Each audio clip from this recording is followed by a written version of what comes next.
ইমান যত শক্তিশালী হবে, ইমান যত পাওয়ারফুল হবে, আপনার বিরোধী দল তত বেশি দুর্বল হবে। আপনার ইমান বাড়তে থাকলে আল্লাহ তাআলা বিরোধী বাহিনীকে দুর্বল করে দিতে থাকবেন। আর আপনার ইমান যদি কমতে থাকে, আপনার ইমান যদি ডাউনফল হতে থাকে, তাহলে আপনার বিরোধী শক্তি তত বেশি শক্তিশালী হবে। মানে আজকে যদি আমরা বাংলাদেশিরা মনে করি, আজকে যদি আমরা আরব বিশ্ব মনে করি যে আমরা আমেরিকাকে আজ থেকে 100 বছর পরে পতন ঘটাতে চাই, তাহলে আমাদের সবার আগে যে জিনিসটা বৃদ্ধি করতে হবে সেটা হচ্ছে আমাদের ইমানি শক্তি বাড়াতে হবে। আমাদের ইমানি শক্তি যত বাড়বে, আল্লাহ তাআলার দয়ায় অপোজিশন পার্টি তত বেশি দুর্বল হবে। সাধ্যমতো সক্ষমতা অর্জন করা, অবশ্যই সামরিক খাতে সক্ষমতা অর্জন করা, অবশ্যই প্রযুক্তিতে সক্ষমতা অর্জন করা, আর ইমানে ডাউন হয়ে যাওয়া। বিশাল বিশাল বাহিনীর উপরে জয় লাভ করেছে বিইজনিল্লাহ, আল্লাহ তাআলার অনুমতিতে। তাহলে আজকে আমরা কেন জালুতের বিরুদ্ধে জয় লাভ করব না? পাকিস্তানের পারমাণবিক শক্তির বাইরে আমরা পুরো মুসলিম বিশ্ব আসলে কোথাও এক্সিস্ট করি না। এটা আপনাকে মানতে হবে যে আমরা America, Canada, France, Italy, UK, USA এর সামনে কোথাও এক্সিস্ট করি না আমাদের ক্ষমতা এবং সক্ষমতা দিয়ে। তাহলে আসেন এমন কিছু ইতিহাসের দিকে আমরা যাই যে ইতিহাসগুলোতে মুসলমানদের সক্ষমতা থাকার পরেও মুসলিমেরা পরাজয় বরণ করেছে। প্রথম অংশ আমরা শেষ করেছি, আমাদের সক্ষমতার তুলনা।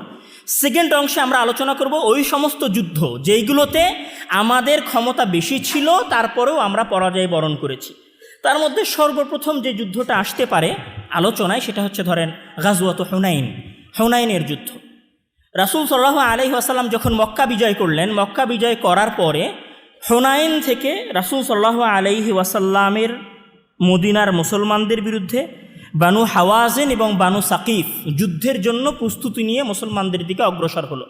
তখন রাসূল সাল্লাল্লাহু আলাইহি ওয়াসাল্লাম 12,000 সৈন্যের একটা বাহিনী নিয়ে গাজওয়াত হুনাইন, বানু সাকিফ এবং বানু হাওয়াজিনের বিরুদ্ধে রওনা হলেন।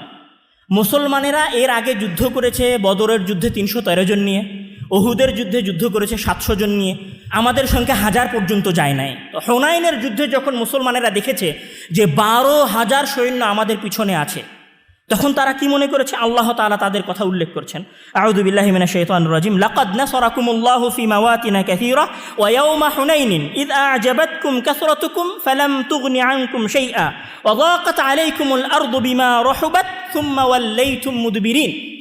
মানে যখন 12,000 সৈন্য মুসলমানেরা পিছনে দেখলো, তখন মুসলমানেরা মনে করলো যে আজকে তো আমাদের জয় হবেই, আমরা তো 313 জন নিয়ে মক্কার কাফেরদেরকে পরাজিত করেছি, তাহলে আজকে 12,000 সৈন্য নিয়ে আমরা এই বানু সাকিফ আর বানু হাওয়াজিনকে পরাজিত করতে পারবো না। আল্লাহ তাআলা বলেছেন, ইযা আ'জাবাতকুম, যখন তোমরা মনে করলা যে ক্ষমতা দিয়ে, সক্ষমতা দিয়ে, তোমাদের সৈন্যবাহিনীর সংখ্যা দিয়ে তোমাদের শত্রুকে পরাজিত করবা, ঠিক আছে, তাহলে কি হলো? ফালাম তুগনি আনকুম শাইআ, এই সৈন্যবাহিনী তোমাদের কোনো কাজে আসেনি। ওয়াল্লাইতুম মুদবিরিন, তোমরা যুদ্ধের ময়দান থেকে পালিয়ে যাচ্ছিলে। আবু হুরায়রা রাদিয়াল্লাহু তাআলা আনহুর আরেকটা হাদিস আছে যেখানে উনি বলছেন যে শাহিদনা মা রাসূলিল্লাহি সাল্লাল্লাহু আলাইহি ওয়াসাল্লাম হুনাইনান ফালাম্মা ইলতাকাইনা ওয়াল মুসলিমুনা কাসীরুন ফাআ'জাবাতনা কাসরাতুনা ফালাম নুগনি আন্না শাইআ। যখন আমরা হুনাইনের যুদ্ধে রাসূলের সাথে বের হলাম, তো আমরা দেখি যে আমাদের পেছনে বিশাল সৈন্যবাহিনী, এটা আমাদেরকে সাহস দিল, আমরা মনে করলাম যে আমরা এই যুদ্ধে জয়ী হব। কি বলছেন যে ফালাম নুগনি আন্না শাইআ, এই সংখ্যা আমাদের কোনো উপকার করতে পারেনি। ফাওয়াল্লাইনা মুদবিরিন, আমরা ভয়ে পালিয়ে গেলাম। তখন কি হলো? ফাআকবালা রাসূলুল্লাহি সাল্লাল্লাহু আলাইহি ওয়াসাল্লাম আলা বাগলাতিহিল বাইদা, রাসূল সাল্লাল্লাহু আলাইহি ওয়াসাল্লাম তার সাদা খচ্চরের পিঠে চড়ে সামনের দিকে আসলেন, যার লাগাম ছিল আবু সুফিয়ানের হাতে, এবং ওই খচ্চরের পিঠে সামনে গিয়ে সে রাসূল সাল্লাল্লাহু আলাইহি ওয়াসাল্লাম বললেন, আনা ইবনু আব্দুল মুত্তালিব আনা নবিয়্যুন লা কাযিব, আমি হচ্ছে আব্দুল মুত্তালিবের সন্তান, আমি কোনো মিথ্যুক নবী নই, কেননা আমি মিথ্যা বলতে পারি না। রাসূল সাল্লাল্লাহু আলাইহি ওয়াসাল্লাম যখন এই হুঙ্কার দিলেন, তখন ইবনে আব্বাস রাদিয়াল্লাহু তাআলা আনহু সাহাবীদেরকে ডাকা শুরু করলেন, ইয়া আসহাবাশ শাজারাহ ইয়া আসহাবা সূরাতিল বাকারা বলে। যখন এইভাবে মুসলমানদেরকে ডাকা শুরু হলো, মুসলমানেরা আবার সামনের দিকে অগ্রসর হওয়ার চেষ্টা করলো। তখন এবার আল্লাহ তাআলা বলছেন যে সুম্মা আনজালাল্লাহু সাকিনাতাহু আলা রাসূলিহি ওয়া আলাল মুমিনিনা ওয়া আনজালা জুনুদান লাম তারাউহা। যখন মুসলমানেরা পালিয়ে যাচ্ছিল রাসূলের আহ্বানে সাড়া দিয়ে, আগের অহংকারকে ভুলে গিয়ে, আগের ক্ষমতার দাপটকে ভুলে গিয়ে, সক্ষমতার দাম্ভিকতাকে ভুলে গিয়ে যখন মুসলিম সেনাবাহিনী আবার সামনের দিকে অগ্রসর হওয়ার চেষ্টা করলো, মুতাওয়াক্কিলান আলাল্লাহ, আল্লাহর উপরে পূর্ণ ভরসা করে, তখন আল্লাহ তাআলা বলেছেন ওয়া আনজালাল্লাহু, আল্লাহ তাআলা তাদের উপর কি বর্ষণ করলেন? সাকিনাহ, নিরাপত্তা, প্রশান্তি, স্থিতিশীলতা। আর কি করলেন? তাদের জন্য সৈন্যবাহিনী পাঠালেন। ওয়া আনজালা জুনুদান লাম তারাউহা, এমন সৈন্যবাহিনী পাঠালেন যে সৈন্যবাহিনী তোমরা দেখতে পাও না। তাহলে হুনাইনের যুদ্ধে সক্ষমতা থাকার পরেও আমরা প্রাথমিকভাবে পরাজয় বরণ করেছি। এই যুদ্ধের বিষয়ে ইমাম ইবনে কাসির রাহিমাহুল্লাহ বলছেন যে এই যুদ্ধে আল্লাহ তাআলা কি চেয়েছেন?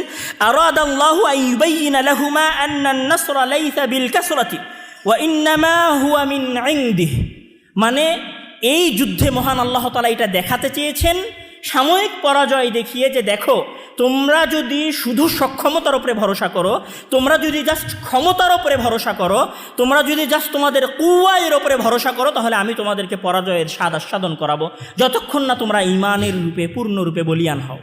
এটা গেল গাজওয়াত হুনাইন। এরপর আসেন আমরা যদি উহুদের যুদ্ধের কথা বলি, উহুদের যুদ্ধের একটু সিনারি বোঝার চেষ্টা করি। উহুদের যুদ্ধ হয়েছে কখন? উহুদের যুদ্ধ হয়েছে যে দ্বিতীয় হিজরিতে, মানে হিজরতের দ্বিতীয় বছর রাসূল সাল্লাল্লাহু আলাইহি ওয়াসাল্লাম বদরের যুদ্ধ করেছেন। সেটা হচ্ছে রমাজান মাসের 17ই রমাজান। ঠিক বদরের যুদ্ধ হওয়ার এক বছর পরে শাওয়াল মাসে উহুদের যুদ্ধ সংঘটিত হচ্ছে। এই উহুদের যুদ্ধে মুসলমানদের পরিস্থিতি কীরকম? একে তো তারা এক বছর আগে একটা যুদ্ধ করেছে, এই জন্য তারা মানসিকভাবে দুর্বল।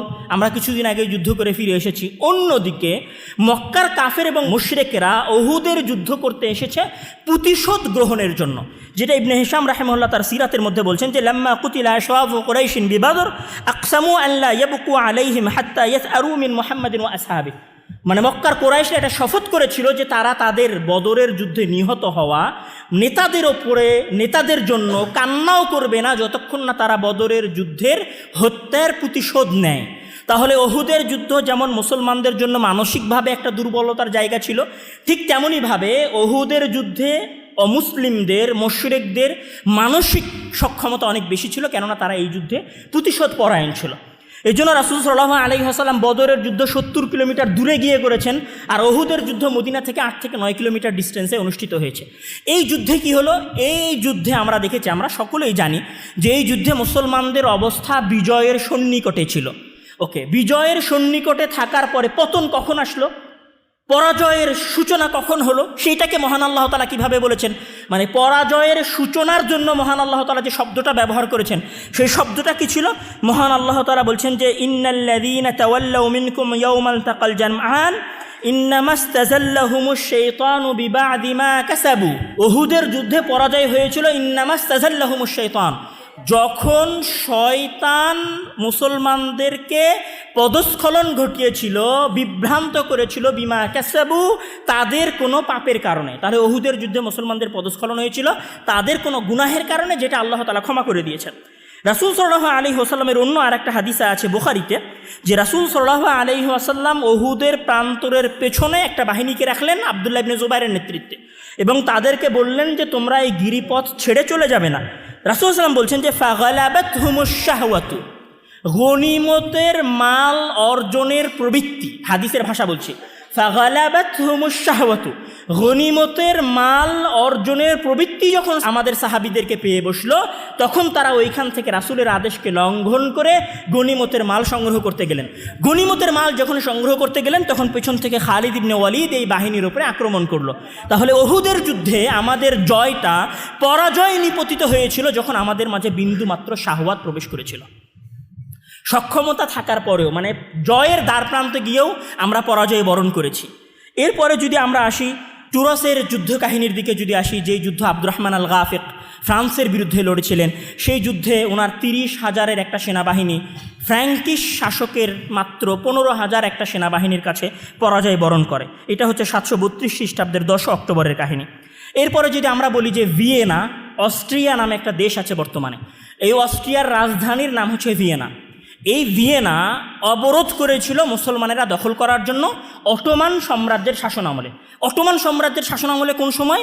অটোমান সাম্রাজ্যের ওই শাসনামলে, যেই শাসনামলে শাসন করছিলেন সুলতান সুলাইমান দ্য ম্যাগনিফিসেন্ট, যাকে আমরা বলি সুলতান সুলাইমান দ্য কানুনি, যিনি 45 বছর অটোমান সাম্রাজ্য শাসন করেছেন।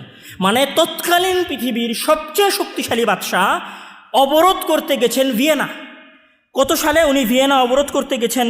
1529 সালে। 1529 সালে যখন উনি ভিয়েনা অবরোধ করতে গেছেন, সুলতান সুলাইমান তার সর্ব উৎকৃষ্ট সক্ষমতা দিয়েও ভিয়েনা অবরোধ করে জয় করে আসতে পারেননি, বরং ভিয়েনার অবরোধে সুলতান সুলাইমান দ্য ম্যাগনিফিসেন্ট পরাজিত হয়ে ফিরে এসেছেন। আমরা যদি আরও একটু বলি যে নাভারিনের যে যুদ্ধ, ব্যাটেল অফ নাভারিন, যেটা 1827 সালের 20 অক্টোবর অনুষ্ঠিত হয়েছিল, কাদের মাঝে অনুষ্ঠিত হয়েছিল? গ্রিকরা যখন 1821 সালে, গ্রিক যে দেশ আমরা বলি গ্রিস এখন যেটাকে বলা হয়, এটা ছিল অটোমান সাম্রাজ্যের শাসনাধীন।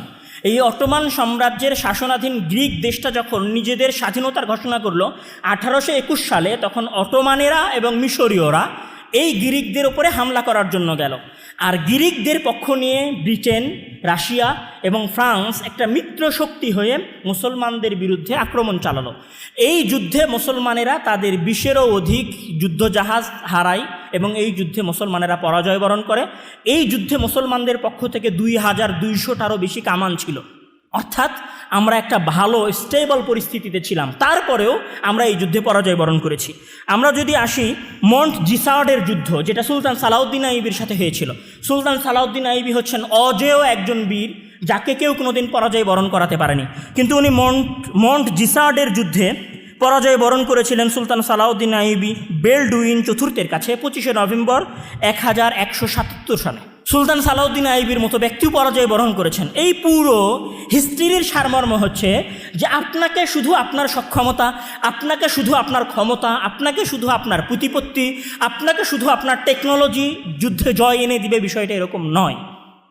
এর বিপরীতে আসেন ওই সমস্ত যুদ্ধ, যে সমস্ত যুদ্ধে আমাদের সৈন্য সংখ্যা কম ছিল। তার মধ্যে সবার আগে আমি যে যুদ্ধটার কথা নিয়ে আসব সেটা হচ্ছে গোলাইয়াথের যুদ্ধ।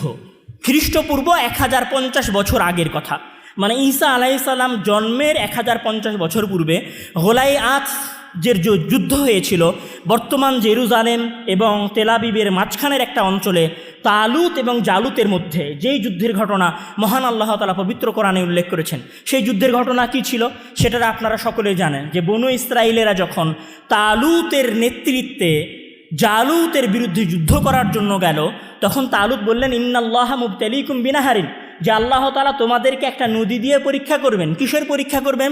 ঈমানের পরীক্ষা করবেন। কি পরীক্ষা? যে তোমরা এই নদী পার হবা, কিন্তু এই নদীর পানি পান করতে পারবা না, তবে এক চুয়াল মাত্র। যখন মুসলমানেরা তৎকালীন তালুত এবং বনু ইসরাইলেরা যখন এই নদী পার হলেন, গুটি কয়েক মানুষ বাদে সবাই ওই নদীর পানি পান করে ফেললেন। ঐতিহাসিকদের মতে 313 জন ব্যক্তি বাদে বাকি সবাই ওই নদীর পানি পান করে ফেলে। তো ওই নদীর পানি পান করে ফেলার পরে তারা তালুত আলাইহিস সালামকে উদ্দেশ্য করে বলে যে লা তাকাতা লানা আল-ইয়াউমা বিজালুতা ওয়া জুনুদিহি, আজকে এই দীর্ঘ সফর করে আসার পরে জালুতের ন্যায় স্বৈরাচারী শাসকের বিরুদ্ধে আমাদের পক্ষে যুদ্ধ করা সম্ভব নয়। তখন ক্বালাল্লাযীনা ইয়াদুন্নুনা আন্নাহুম মুলাকুল্লাহ, তবে যখন তালুত আলাইহিস সালামের কওম এই কথা বলল, বানু ইসরাইলেরা যখন এই কথা বলল যে লা তাকাতা লানা আল-ইয়াউম, আজকে আমাদের যুদ্ধ করার কোনো সক্ষমতা নেই, তখন গুটি কয়েক মানুষ বলল, কারা বলল? ইয়াদুন্নুনা আন্নাহুম মুলাকুল্লাহ, কারা বলল? যারা মনে করত যে তারা এই যুদ্ধে শাহাদত বরণ করলে আল্লাহ তাআলার সাথে সাক্ষাৎ করতে পারবে, জান্নাতে যেতে পারবে, তারা বলল যে কাম মিন ফিআতিন কালিলাতিন গালাবাত ফিআতান কাসীরাতান বিইذনিল্লাহ, পৃথিবীর ইতিহাসে কত স্বল্প স্বল্প ক্ষুদ্র ক্ষুদ্র বাহিনী বিশাল বিশাল বাহিনীর উপরে জয়লাভ করেছে বিইذনিল্লাহ, আল্লাহ তাআলার অনুমতিতে। তাহলে আজকে আমরা কেন জালুতের বিরুদ্ধে জয়লাভ করব না? এই যুদ্ধে দুইটা ইতিহাস আছে। এক, আল্লাহ তাআলা এই যুদ্ধের আগে বানু ইসরায়েলের ঈমান পরীক্ষা করছেন। দুই, লা তাকাতা লানা আল-ইয়াউম, তাদের সক্ষমতা না থাকার পরেও জাস্ট জিহাদের জাজবায় তারা এই যুদ্ধে অবতীর্ণ হচ্ছেন এবং দাউদ আলাইহিস সালামের কঙ্করের আঘাতে জালুত এই যুদ্ধে নিহত হয় এবং বানু ইসরায়েলেরা বাইতুল মাকদাস জয় করে। এরপরের ঘটনায় যদি আমরা আসি, আমাদের অতি পরিচিত এবং অতি নিকটের ঘটনা, সেটা হচ্ছে বদরের যুদ্ধ। বদরের যুদ্ধ হয়েছিল 17ই রমাজান হিজরির 2য় বছর। বদরের যুদ্ধের একটু ইতিহাস বর্ণনা করি।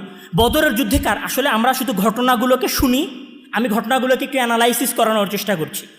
বদরের যুদ্ধে যখন মুসলমানেরা বদরের যুদ্ধ করতেছে বা করার জন্য প্রস্তুতি নিতেছে, তখন মুসলমানদের মধ্যে কারা আছে? আহলুস সুফা, যারা একবেলা খেতে পায় আর একবেলা খেতে পায় না।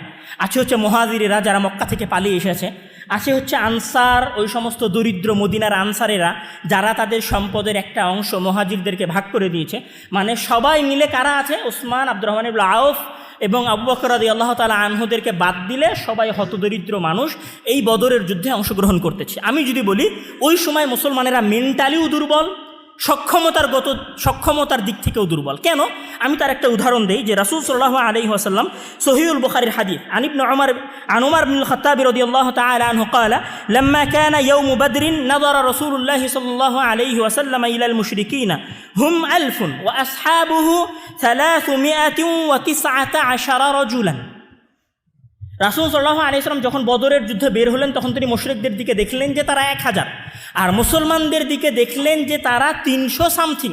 এইটা দেখার পরে রাসূল সাল্লাল্লাহু আলাইহি ওয়াসাল্লাম ফাস্তাকবালান নবী সাল্লাল্লাহু আলাইহি ওয়াসাল্লাম আল কিবলাতা, এই দৃশ্য দেখার পরে, মানে সক্ষমতার এই অসম পরিস্থিতি, সক্ষমতা এবং শক্তির এই অসম পরিস্থিতি দেখার পরে রাসূল সাল্লাল্লাহু আলাইহি ওয়াসাল্লাম ফাস্তাকবালান নবী সাল্লাল্লাহু আলাইহি ওয়াসাল্লাম আল কিবলাতা, রাসূল সাল্লাল্লাহু আলাইহি ওয়াসাল্লাম কিবলামুখী হলেন।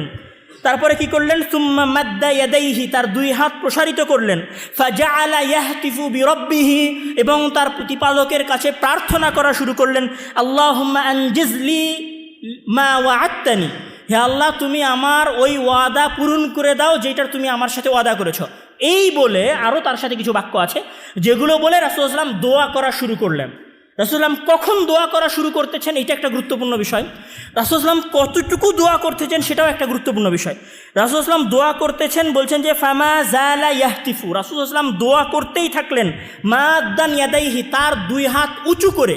এমনকি কি হলো, এই দুই হাত উঁচু করার কারণে তার শরীর থেকে তার চাদর নিচে পড়ে গেল। মানে মানুষ কতটুকু কাকুতি মিনতি করে, আকুতির সাথে চাইলে, অবনত হয়ে চাইলে, কতটুকু গভীরতার সাথে চাইলে দুই হাত একদম তার সর্বোচ্চ পর্যন্ত উঁচু করতে পারে, এবং সেইখান থেকে তার শরীর থেকে চাদর খসে যেতে পারে। ফাআখাযা আবু বকর রাদিয়াল্লাহু তাআলা আনহু ফাআখাযা রিদাআহু, আবু বকর রাদিয়াল্লাহু তাআলা আনহু রাসূলের চাদর নিলেন। ফাআলকা আলা মানকিবাইহি, রাসূল সাল্লাল্লাহু আলাইহি ওয়াসাল্লামের কাঁধের উপরে ওই চাদরটাকে নিক্ষেপ করলেন। ওয়ালতাজামাহু, এবং রাসূল সাল্লাল্লাহু আলাইহি ওয়াসাল্লামকে তার পিছন থেকে জড়িয়ে ধরলেন। কেননা রাসূল সাল্লাল্লাহু আলাইহি ওয়াসাল্লাম, এটা তার জীবনের প্রথম যুদ্ধ, তিনি মদিনায় যুদ্ধ করতেছেন। তিনি জানেন আমার এই বাহিনীর, এই মুশরিকদের 1000 সৈন্য বাহিনীর বিরুদ্ধে যুদ্ধ করার সক্ষমতা নেই। এই জন্য তিনি আল্লাহর দরবারে হাউমাউ করে কাঁদতেছেন, কেননা উনি জানেন যে এই যুদ্ধে শুধু আমাকে একজন জয় করতে পারেন, তিনি হচ্ছে আমার প্রতিপালক। উনি ওনার প্রতিপালককে বলেছিলেন, আল্লাহুম্মা ইন তুহলিক হাদিহিল ইসাবাতা মিন আহলিল ইসলাম লা তু'বাদ ফিল আরদি, হে আল্লাহ, তুমি যদি এই বাহিনীকে ধ্বংস করে দাও, তাহলে এই দুনিয়ায় তোমার আর কেউ ইবাদত করার থাকবে না। তাহলে রাসূল সাল্লাল্লাহু আলাইহি ওয়াসাল্লামের আকুতি মিনতি ছিল যথেষ্ট, এত বেশি ছিল যে তার শরীর থেকে তার চাদর পড়ে গেছে। রাসূল সাল্লাল্লাহু আলাইহি ওয়াসাল্লাম যখন এইভাবে দোয়া করতে থাকলেন, তখন আবু বকর রাদিয়াল্লাহু তাআলা আনহু রাসূলকে পেছন থেকে জড়িয়ে ধরলেন এবং বললেন যে কাফাকা মুনাশাদাতুকা রাব্বাক, আপনার জন্য তো আপনার প্রতিপালককে ডাকাটাই যথেষ্ট, আপনি এইভাবে কান্না করছেন কেন? তখন আল্লাহ তাআলা আয়াত নাযিল করলেন। আল্লাহ তাআলা বলছেন যে ইস্তাস্তাগীথুনা রাব্বাকুম ফাস্তাজাবা লাকুম আন্নী মুমিদ্দুকুম বিআলফিম মিনাল মালাইকাতি মুরদিফিন। শুনে রাখো হে সাহাবায়ে কেরাম, যখন তোমরা তোমাদের সক্ষমতা দিয়ে বদরের প্রান্তরে মুশরিকদের বিরুদ্ধে যুদ্ধ করতে পারছিলে না, ইস্তাস্তাগীথুন, তখন তোমরা আমার কাছে সাহায্য প্রার্থনা করছিলে, তখন আমি তোমাদেরকে সাহায্য করেছি। বিআলফিম মিনাল মালাইকা, 1000 ফেরেশতা দিয়ে সাহায্য করেছি। শুধু এখানেই না, আল্লাহ তাআলা তারপরে কি বলছেন? আল্লাহ তাআলা বলছেন যে ইস্তাকুলু লিল মুমিনিনা আলাই ইয়াকফিয়াকুম মা ইউমিদ্দাকুম রাব্বুকুম বিসালাসাতি আলাফিম মিনাল মালাইকাতি মুসাওয়ামিন। প্রথমে আল্লাহ তাআলা 1000 পাঠিয়েছেন, তারপরে 3000 পাঠিয়ে মিনাল মালাইকাতি মুনজিলিন। তারপরে অন্য আয়াতে বলছেন বালা আন তাসবিরু ওয়া তাত্তাকু ওয়া ইয়াতুকুম মিন ফাওরিহিম হাদা ইউমদিদকুম রাব্বুকুম বিখামসাতি আলাফিম মিনাল মালাইকাতি মুসাওয়ামিন। বদরের যুদ্ধে মহান আল্লাহ তাআলা রাসূল সাল্লাল্লাহু আলাইহি ওয়াসাল্লামকে 3 বার ফেরেশতা পাঠিয়ে সহযোগিতা করেছেন। প্রথমবারে 1000, তারপরে 3000, তারপরে 5000। এই সাহায্য কেন ছিল? এই সাহায্য ঈমানের কারণে ছিল। এই সাহায্য মহান আল্লাহ তাআলার প্রতি ভরসার কারণে ছিল, এই সাহায্য মহান আল্লাহ তাআলার কাছে সাহায্য প্রার্থনার কারণে ছিল। এখানে আরও একটা ঘটনা বললেই নয়, যখন মূসা আলাইহিস সালাম বানু ইসরাইলকে নিয়ে ফেরাউনের কাছ থেকে পালিয়ে যাচ্ছেন, পালিয়ে যেতে যেতে উনি দেখলেন উনার সামনে মহাসমুদ্র, পিছনে ফেরাউন। যদি ফেরাউন দেখতে পায় তাহলে ফেরাউন মূসা এবং বানু ইসরাইলকে কচু কাটা করে কেটে ফেলবে। তখন বানু ইসরাইলের লোকেরা মূসা আলাইহিস সালামকে বলছে, ইন্না লামুদরাকুন, কিছুক্ষণ পরেই ফেরাউন আমাদেরকে ধরে ফেলবে এবং আমাদেরকে জবাই করে হত্যা করবে। তখন মূসা আলাইহিস সালাম কি বলছেন, কাল্লা, কখনো নয়, ইন্না রব্বি সায়াহদিন, আমাকে আমার প্রতিপালক হেদায়েত দেখাবে। যখন বানু ইসরাইল মূসা আলাইহিস সালামকে বলছে যে ফেরাউন আমাদেরকে ধরে ফেলবে, তখন মূসা আলাইহিস সালাম কোন শক্তির বদৌলতে বলছেন যে ইন্না রব্বি সায়াহদিন, আমাকে আমার প্রতিপালক পথ দেখাবে, যখন সামনে সমুদ্র? এটা কি ছিল? তাওয়াক্কুল আলাল্লাহ ছিল, আল্লাহর তাওয়াক্কুল আলাল্লাহ ছিল, আল্লাহর উপরে ভরসা ছিল। তারপরে মহান আল্লাহ তাআলা কি বললেন? বললেন লাঠি দিয়ে তুমি সমুদ্রে মারো, সমুদ্রে ভাগ হয়ে গেল, মূসা আলাইহিস সালাম পার হয়ে গেলেন। কেউ কল্পনা করে নাই যে এই সমুদ্রের মধ্যে মূসা আলাইহিস সালাম হয়তো নিজেও ভাবে নাই যে আমি যেই সমুদ্র পার হয়ে গেলাম এই সমুদ্রে ফেরাউন ডুবে মরবে। কিন্তু মূসা আলাইহিস সালাম কী করেছিলেন? ওনার চেষ্টা ছিল। এইটা থেকে যদি আমরা আরেকটু সামনে আগাই, আমরা যদি বলি যে মুতার যুদ্ধ, মুতার যুদ্ধের কথা যদি আমরা বলি, মুতার যুদ্ধে মুসলিম সেনাবাহিনীর সংখ্যা ছিল 3000, আর মুতার যুদ্ধের মুসলমানদের অপোজিটে অমুসলিম বাহিনী ছিল তৎকালীন যুগের বাইজান্টাইন, মানে আজকের আমেরিকা। জাস্ট ইম্যাজিন ইট, যে আজকে যেমন আমি বাংলাদেশ, আমার গুটি কয়েক মানুষ আছে এবং আমেরিকার বিশাল প্রযুক্তি আছে, এইটাকে আপনি কল্পনা করেন মুতার যুদ্ধে। মুতার যুদ্ধে মুসলিম সেনাবাহিনীর সদস্য সংখ্যা হচ্ছে 3000, আর অপরদিকে বাইজান্টাইন সাম্রাজ্যের প্রশিক্ষিত সেনাবাহিনীর সদস্য সংখ্যা হচ্ছে 1,00,000। 1,00,000 আর 3000-এর একটা সেনাবাহিনী যখন মুতার যুদ্ধে একত্রিত হচ্ছে, তখন এই যুদ্ধে কারা জয়লাভ করেছে? এই যুদ্ধে আবদুল্লাহ ইবনে রওয়াহা, তারপর জাফর ইবনে আবি তালিব এবং যায়েদ ইবনে হারিসা রাদিয়াল্লাহু তাআলা আনহু শাহাদাত বরণ করেছেন। এই শাহাদাত বরণ করার ঘটনা বর্ণনা করতে গিয়ে ইবনে কাসির রাহিমাহুল্লাহ বলছেন যে কানা জাফর ইবনে আবি তালিব আখাযা আল-লিওয়া বা'দা যায়েদ ফাকাতালা বিহি হাত্তা কুতিয়াত ইয়ামিনুহু ফাআখাযাহু বিশিমালিহি ফাকুতিআত ফাহতাদানাহু বিআদুদাইহি হাত্তা কুতিল। জাফর ইবনে আবি তালিব রাদিয়াল্লাহু তাআলা আনহু যখন মুতার যুদ্ধ করছিলেন, তখন প্রথমে ওনার ডান হাত কেটে ফেলা হয়, তারপরে ওনার বাম হাত কেটে ফেলা হয়। তখন উনি ওনার কাটা 2 হাত দিয়ে এভাবে পতাকা আঁকড়ে ধরেন। আপনি কি বলতে পারেন যে কোন মানুষ তার হাত কেটে যাওয়ার পরেও পতাকা মাটিতে পড়তে দিতে পারে না? শুধুমাত্র ওই ব্যক্তিই পারে এরকম করতে যার ঈমান সর্বোচ্চ চূড়ায় পৌঁছেছে। এবং এই রকম একটা ভয়ঙ্কর পরিস্থিতি, তিনজন সেনাপতি মারা গেছেন। আবদুল্লাহ ইবনে রওয়াহা মারা গেছেন, যায়েদ ইবনে হারিসা মারা গেছেন, জাফর ইবনে আবি তালিব রাদিয়াল্লাহু তাআলা আনহুম প্রত্যেকেই মারা গেছেন, শাহাদাত বরণ করেছেন। এই রকম একটা ভয়ঙ্কর সিচুয়েশনে খালিদ বিন ওয়ালিদ রাদিয়াল্লাহু তাআলা আনহু যখন পতাকা হাতে নিলেন, যুদ্ধ করলেন, 7 দিন মুতার যুদ্ধ হলো, তারপরে মুসলমানরা এই মুতার যুদ্ধে জয়লাভ করেছে। আপনার কি মনে হয় এমনি আরামে প্রযুক্তির মাধ্যমে, টেকনোলজির মাধ্যমে বিশাল সেনাবাহিনীর সংখ্যা দাঁড় করিয়ে খালিদ ইবনে ওয়ালিদ এই যুদ্ধে জিতেছিলেন? আপনি যদি এখান থেকে বের হয়ে ইয়ারমুকের যুদ্ধে আসেন, ইয়ারমুকের যুদ্ধ হয়েছিল 28 মে 634 খ্রিস্টাব্দে। ইয়ারমুকের যুদ্ধ হয়েছিল সিরিয়া এবং জর্ডানের সীমান্তবর্তী এলাকায় ইয়ারমুক নদীর তীরে। এই যুদ্ধ 4 দিন যাবৎ স্টেবল ছিল। এই যুদ্ধে মুসলিম সেনাবাহিনীর সংখ্যা ছিল 40,000 এবং অপোজিশনে পারস্য সাম্রাজ্যের সেনাবাহিনীর সংখ্যা ছিল প্রায় 2 লাখেরও কাছাকাছি। কোথায় 40,000 আর কোথায় 2 লাখ। এইরকম একটা যুদ্ধ হচ্ছে, যেই যুদ্ধে 4 দিনের যুদ্ধের পরে মুসলমানগণ জয়লাভ করছে। আপনি যদি ঠিক একই সিনারিও আপনি যদি কাদেসিয়ার প্রান্তরে যান, কাদেসিয়ার প্রান্তরে যে যুদ্ধ হয়েছিল, কাদেসিয়ার প্রান্তরে সাদ ইবনে আবি ওয়াক্কাস রাদিয়াল্লাহু তাআলা আনহু নেতা ছিলেন এবং কাদেসিয়ার প্রান্তরে অমুসলিমদের পক্ষ থেকে পৃথিবীর ইতিহাসের সর্বশ্রেষ্ঠ সেনাপতিদের একজন সেনাপতি রুস্তম এই যুদ্ধে মুসলমানদের অপোজিশন পার্টিকে নেতৃত্ব দিচ্ছিলেন। কাদেসিয়ার যুদ্ধ 4 দিন যাবৎ 3 দিন এবং 4 রাত স্টেবল থেকেছে। চতুর্থ রাত্রিকে লাইলাতুল হারির উপাধি দেওয়া হয়েছে। এই যুদ্ধেই খাওলা তার 4 সন্তানকে হারিয়েছে। তারপরে উনি মহান আল্লাহ তাআলাকে বলেছেন আলহামদুলিল্লাহ, মানে 4 সন্তানকে হারানোর পরেও খাওলা একজন মহিলা যার 4টা সন্তান ছিল, যার সন্তানেরা কাদেসিয়ার যুদ্ধে অংশগ্রহণ করেছিল, 4 জনের 4 জনই শাহাদাত বরণ করেছিল, কিন্তু খাওলা তাদের মা 1 বিন্দু পরিমাণ অশ্রু তার চোখ থেকে প্রবাহিত করেন নাই। কেননা উনি এই যুদ্ধে তার সন্তানদেরকে পাঠিয়েছিলেন ঈমানের নেশায়, যে ঈমানের বিনিময়ে তারা জানতো যে আমরা শাহাদাত বরণ করলেই জান্নাতে যাব। এই যুদ্ধগুলো সবই ঈমানের বদৌলতেই ছিল। যদি আমরা আরেকটু সামনে আগাই, যদি তৃতীয় ক্রুসেডের কথা বলি, যখন সুলতান সালাউদ্দিন আইয়ুবী হিত্তিনের যুদ্ধের পরে বাইতুল মাকদাস জয় করে ফেললেন, বাইতুল মাকদাস জয় করার পরে পোপ গ্রোগরিক উনি তৃতীয় ক্রুসেডের ঘোষণা দিলেন। উনি যখন তৃতীয় ক্রুসেডের ঘোষণা দিলেন তখন সুলতান সালাউদ্দিন আইবির বিরুদ্ধে ইংল্যান্ড, ফ্রান্স, জার্মানি এবং অন্যান্য খ্রিস্টান রাজ্যগুলো একত্রিত হলো। ইংল্যান্ডের রাজা রিচার্ড লায়নহার্ট, ফ্রান্সের রাজা ফিলিপ, জার্মানির রাজা ফ্রেডরিক বারবারোসা এবং ইতালিয়ান জেনেওয়া এবং ভেনিসের নৌবাহিনী এই যুদ্ধে সালাউদ্দিন আইবির বিরুদ্ধে ছিল। এই যুদ্ধে সালাউদ্দিন আইবির সেনাবাহিনীর সংখ্যা হচ্ছে 20 থেকে 25,000, আর অমুসলিম সেনাবাহিনীর সংখ্যা হচ্ছে 1 লাখ। শুধু 1 লাখ না, 4-5টা দেশের শাসকেরা একত্রিত হয়েছে সালাউদ্দিন আইবির সাথে যুদ্ধ করার জন্য। শেষ পর্যন্ত কী হয়েছে? রামাল্লা চুক্তির মাধ্যমে এই যুদ্ধের সমাপ্তি ঘটেছে। রিচার্ড সালাউদ্দিন আইবির কাছে রামাল্লার চুক্তি করতে বাধ্য হয়েছেন।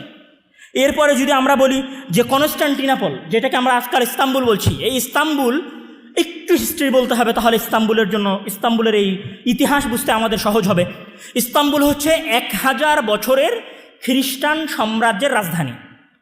আরেকটু সহজ করে বললে পৃথিবীর সবচেয়ে শক্তিশালী দুর্গ। মানে আজ থেকে 1000 বছর আগে একটা শহর কনস্টান্টিনোপল, যেটাকে ঘেরা আছে 3 স্তরের প্রাচীর দিয়ে। 3 স্তরের প্রাচীর মানে একটা প্রাচীরের উচ্চতা হচ্ছে 40 থেকে 50 ফুট, আর প্রাচীরের চওড়া হচ্ছে 10 থেকে 15 ফুট। 10 থেকে 15 ফুট চওড়া, 40 ফুট উঁচা 3টা প্রাচীর দিয়ে ঘেরা বাইজেন্টাইনের রাজধানী কনস্টান্টিনোপল বা ইস্তাম্বুল, যার শুধুমাত্র একদিকে মারমার সাগর থেকে বের হয়ে আসা একটা ছোট নদীর মতো একটা শাখা আছে, ক্যানেল আছে, যেটাকে বলা হয় গোল্ডেন হর্ন। এই কনস্টান্টিনোপল বা এই ইস্তাম্বুল জয় করার জন্য মুসলমানেরা কয়বার হামলা করেছে? 12 বার। 12 বার হামলা করেও মুসলমানেরা এই বাইজেন্টাইন জয় করতে পারেনি। কে জয় করতে পেরেছিল? যিনি জয় করতে পেরেছিলেন তার নাম ছিল মোহাম্মদ আল ফাতেহ। উনি এই বাইজেন্টাইন জয় করেছিলেন। কিভাবে জয় করেছিলেন? ওনার জয়ের ইতিহাস আর এক রকম। 53 দিন যাবৎ বাইজেন্টাইন সাম্রাজ্যের এই রাজধানী ইস্তাম্বুলকে উনি অবরোধ করে রেখেছিলেন 53 দিন অবরোধ করার পরে এই নগরীর পতন হয়েছে। এই নগরীর পতন করাতে উনি সবচেয়ে যে মিরাক্কেল ভূমিকাটা রেখেছিলেন সেটা কি ছিল? সেটা ছিল যে উনি 3 দিক থেকে ওনার সেনাবাহিনী ঘেরা ছিল, আর এক দিক থেকে নদী পথে গোল্ডেন হর্ন ছিল। কিন্তু গোল্ডেন হর্নে প্রবেশ করা যাচ্ছিল না। কেন? ওইটা ইস্তাম্বুল নগরীর ভেতরে গেছে, ওই লেকটা মারমার সাগর হয়ে। তো মারমার সাগরের মুখে চেইন দেওয়া আছে, যেই চেনটা টেনে দিলে জাহাজগুলো আর ঢুকতে পারে না। যতবার মোহাম্মদ আল ফাতেহ এই দিক দিয়ে ঢোকার চেষ্টা করেছে, উনি একবার ঢুকতে পারেন নাই। তখন উনি কী করলেন? রাতের আধারে, পৃথিবীর ইতিহাসে এই ঘটনা আর কোনোদিন ঘটে নাই, পৃথিবীর ইতিহাসে এই ঘটনা আর কোনোদিন ঘটে নাই। উনি রাতের আধারে ওনার যত নৌবাহিনীর নৌকা ছিল তার মধ্যে 70-এরও অধিক নৌকা পাহাড়ের ওপর দিয়ে, মাটির ওপর দিয়ে, কাঠ বিছিয়ে, আলকাতরা সেইটার ওপরে দিয়ে পিচ্ছল করে পাহাড়ের নিচ থেকে নিয়ে নৌকা তুলে গোল্ডেন হর্নের মধ্যে রাতের আধারে নৌকা নামিয়ে দেন। এই দৃশ্য দেখেই মূলত ইস্তাম্বুলের খ্রিস্টানেরা বুঝে ফেলে যে আমাদের পক্ষে এখন আর জয় করা সম্ভব নয়। এই মিরাক্কেল যিনি ঘটিয়েছিল বা যারা ঘটিয়েছিল তাদের হিস্ট্রি কী ছিল? শুধু কি মোহাম্মদ আল ফাতেহ হুট করে এই যুদ্ধ করেছেন? মোহাম্মদ আল ফাতেহের জীবন হিস্ট্রি খুলে দেখেন যে উনি রাসূল সাল্লাল্লাহু আলাইহি ওয়াসাল্লামের ওই হাদিস সম্পর্কে জানতেন যে ওয়ালা নি'মাল আমিরু আমিরুহা ওয়ালা নি'মাল জাইশু জাইশুহা। কতই না উত্তম আমির ওই আমির যে কনস্টান্টিনোপল জয় করবে, কতই না উত্তম সেনাবাহিনী ওই সেনাবাহিনী যে সেনাবাহিনী ইস্তাম্বুল জয় করবে। এটা মোহাম্মদ আল ফাতেহ জানতেন। এটা ওনার জীবনের একটা লালনা ছিল, একটা স্বপ্ন ছিল। এটা উনি ওনার ঈমান থেকে অর্জন করেছেন এবং উনি ইস্তাম্বুল জয় করার জন্য দীর্ঘ প্রস্তুতি নিয়েছেন। দীর্ঘ প্রস্তুতি নেওয়ার পরে উনি কাদেরকে জয় করেছেন? পৃথিবীর ইতিহাসের 1000 বছরের রোমান সাম্রাজ্যের রাজধানীকে জয় করেছেন, যেটা জয় করা ইম্পসিবল ছিল, অসম্ভব ছিল। শুধুমাত্র ইমানি শক্তির কারণে এই যুদ্ধে মুসলমানরা 53 দিন অবরোধ করে রেখেছে এবং তারপরে জয় ছিনিয়ে নিয়ে এসেছে। আমি যদি আমার ঘটনাগুলোকে এখন সারমর্ম করে নিয়ে আসতে চাই, তাহলে আমরা দেখব যে আমরা যে যুদ্ধগুলো দেখেছি, কিছু যুদ্ধ এরকম ছিল যেগুলোতে মুসলমানদের সক্ষমতা থাকার পরেও মুসলমানরা পরাজিত হয়েছে, আর কিছু যুদ্ধ আমরা এরকম দেখেছি যেইটাতে মুসলমানদের সক্ষমতা না থাকার পরেও মুসলমানেরা জয়লাভ করেছে। কেননা মহান আল্লাহ তাআলা বলেছেন ওয়ালা তাহিনু ওয়ালা তাহসানু ওয়া আনতুমুল আ'লাউনা ইন কুনতুম মুমিনিন। তোমরা বিচলিত হইও না, চিন্তিত হইও না, জেনে রাখো যে তোমরাই বিজয়ী হবে। ইন কুনতুম মুমিনিন, যদি তোমরা মুমিন হও। এখন মুমিন যদি হই তাহলে জয় আসবে। এখন আমি এবং আপনি পূর্ণ মুমিন কিনা, এইটা হচ্ছে প্রশ্ন। কেননা প্রযুক্তি দিয়ে আপনি যদি বলেন যে আমি প্রযুক্তি দিয়ে আমেরিকার বিরুদ্ধে লড়াই করব, প্রযুক্তি অর্জন করতে 500 বছর লাগবে, তাহলে 500 বছর আপনি ঘুমাবেন। এই 500 বছরে আমেরিকা কোথায় যাবে আর আপনি কোথায় যাবেন? তাহলে যুদ্ধ হবে কিসের ভিত্তিতে? যুদ্ধ হবে আপনার যে সক্ষমতা আছে সেই সক্ষমতার উপর ভিত্তি করেই ঈমানের বলিয়ানে যুদ্ধ হতে হবে। ঈমান যত শক্তিশালী হবে, ঈমান যত পাওয়ারফুল হবে, আপনার বিরোধী দল তত বেশি দুর্বল হবে। আপনার ঈমান বাড়তে থাকলে আল্লাহ তাআলা বিরোধী বাহিনীকে দুর্বল করে দিতে থাকবেন। আর আপনার ঈমান যদি কমতে থাকে, আপনার ঈমান যদি ডাউনফল হতে থাকে, তাহলে আপনার বিরোধী শক্তি তত বেশি শক্তিশালী হবে। মানে আজকে যদি আমরা বাংলাদেশিরা মনে করি, আজকে যদি আমরা আরব বিশ্ব মনে করি যে আমরা আমেরিকাকে আজ থেকে 100 বছর পরে পতন ঘটাতে চাই, তাহলে আমাদের সবার আগে যে জিনিসটা বৃদ্ধি করতে হবে সেটা হচ্ছে আমাদের ঈমানি শক্তি বাড়াতে হবে। আমাদের ঈমানি শক্তি যত বাড়বে, আল্লাহ তাআলার দয়ায় অপোজিশন পার্টি তত বেশি দুর্বল হবে, এবং তারা দুর্বল না হলে তো আমাদের জয়ের কোনো রাস্তা নাই, কোনোদিন রাস্তা উন্মুক্তও হবে না। যেমন মহান আল্লাহ তাআলা বলছেন যে ইন ইয়ানসুরুকুমুল্লাহু ফালা গালিবা লাকুম ওয়া ইন ইয়াখযুলকুম ফামান যাল্লাযী ইয়ানসুরুকুম, যদি আল্লাহ তাআলা তোমাদেরকে বিজয় দিতে চান তাহলে তোমরা বিজয়ী, আর যদি তোমাদেরকে আল্লাহ তাআলা লাঞ্ছিত করতে চান তাহলে তোমাদেরকে বিজয় করার কেউ নাই। মানে কি? মানে হচ্ছে আমাদেরকে ঈমানে বলিয়ান হতে হবে, ঈমান শক্তি করতে হবে। ঠিক আছে, আপনার আরও একটা প্রশ্ন থাকতে পারে যে মহান আল্লাহ তাআলা বলছেন ওয়াইদু লাকুম মাস্তাতাতুম, যে তোমরা সাধ্যমতো সক্ষমতা অর্জন করো। আচ্ছা, সাধ্যমতো সক্ষমতা অর্জন করা কিসের সক্ষমতা? সাধ্যমতো সক্ষমতা অর্জন করা অবশ্যই সামরিক খাতে সক্ষমতা অর্জন করা, অবশ্যই প্রযুক্তিতে সক্ষমতা অর্জন করা, আর ঈমানে ডাউন হয়ে যাওয়া। আমি মনে হয় আমরা প্রশ্ন বুঝাতে পারিনি। আপনি যেই আয়াতের উপর ভিত্তি করে বলছেন যে ওয়াইদু লাকুম মাস্তাতাতুম, অথবা যে আয়াতে মহান আল্লাহ তাআলা যুদ্ধের জন্য প্রস্তুতি নিতে বলেছেন, সেই প্রস্তুতি নেওয়ার মানে কি এইটা যে আমি যুদ্ধ বিমান তৈরি করব, আমি ডিফেন্স সিস্টেমকে উন্নত করব, আমার এআই প্রযুক্তিকে বাড়াবো, আর ঈমান ডাউন হতে থাকবে? আপনার ঈমান যদি তলানিতে থাকে আর আপনার সক্ষমতা যদি সক্ষমতার শীর্ষ চূড়ায় থাকে, তথাপিও আপনি জয় ছিনিয়ে আনতে পারবেন না। আপনাকে জয় ছিনিয়ে আনতে হলে আপনার সক্ষমতার পাশাপাশি আপনার ঈমানের পাওয়ারকে বাড়াতে হবে। এটা হচ্ছে প্রথম কাজ। সম্মানিত উপস্থিতি, আমি এই সংক্ষিপ্ত জুমার খুতবায় আমাদের মুসলিম ভাইদের উদ্দেশ্যে আমি যেই বার্তাটা দিতে চাচ্ছি সেটা হচ্ছে আমাদের জন্য একসাথে এখন অনেকগুলো কাজ, ঘুমানোর কোনো রাস্তা আমাদের কাছে নেই। আমাদের প্রথম কাজ আমাদের ঈমানি শক্তি বৃদ্ধি করা। এই ঈমানি শক্তি বৃদ্ধির সাথে আমাদের কাজ হচ্ছে প্রযুক্তিগত বিষয়গুলোতে মুসলিম বিশ্বকে উন্নত হওয়ার চেষ্টা করা, উন্নত করার চেষ্টা করা, নিজেদেরকে উন্নত করার চেষ্টা করা। এই উন্নত করার দাওয়াত, ঈমানি শক্তিকে বৃদ্ধি করার দাওয়াত সারা পৃথিবীর মানুষের কাছে পৌঁছানোই হচ্ছে আমাদের জিম্মেদারি। মহান আল্লাহ তাআলা আমাদেরকে সেই তৌফিক দান করুক। আল্লাহুম্মা আমিন। ওয়া আখিরু দাওয়ানা আলহামদুলিল্লাহি রাব্বিল আলামিন।